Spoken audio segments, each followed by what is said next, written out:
And now if we look to the Quran, we'll find that 3%, you just take all the verses in the Quran that are of a legal nature, and then count all the verses of the Quran, take the quotient, and you'll find out that about 3% of them are commands and prohibitions, divine commands and prohibitions.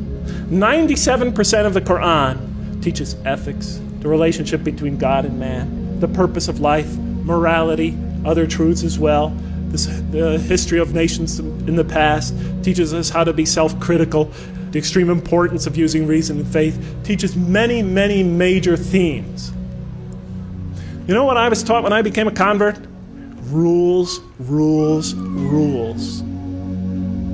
If I hadn't studied this religion myself and entered this religion and all I received were rules, rules, rules, I would have left it the next day.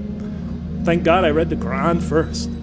If we're going to draw these indigenous people, our own children, that second, third, and fourth generation, those converts and non-Muslims into this religion, let us begin by following the model established by God himself through his prophet Muhammad, peace be upon him. As he once said to Mu'adh bin Jabal on his way to take the dual leadership of the community in Yemen, he said, and so forth and so on. He said, make things easy for people and do not make them difficult, and inform them of the glad tidings and do not repulse them. I mean, you've all heard it before. Do we practice that here? We're trying to win these kids back over to this religion. We tell them, okay, you cover your hair, you do this, okay, don't do this, don't do that, don't do that. And be tolerant. Give them time to grow into the religion. Give them the space to grow. Give them the right to ask. Give them time to develop.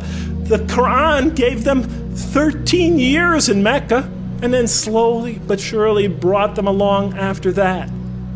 We always put the cart before the horse. If our kids come to our community not so modestly dressed, it's better that they come than not come at all. We have to start, if they have this or that problem, if their behavior is not perfect from our particular perspective, it's better that they come and hear the message.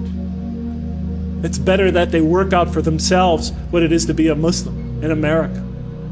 Because that's the generation that's going to have to take this into the future.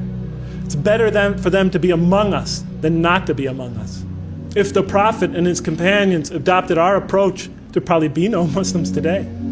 You've been sent to make things easy for people, not to make them hard.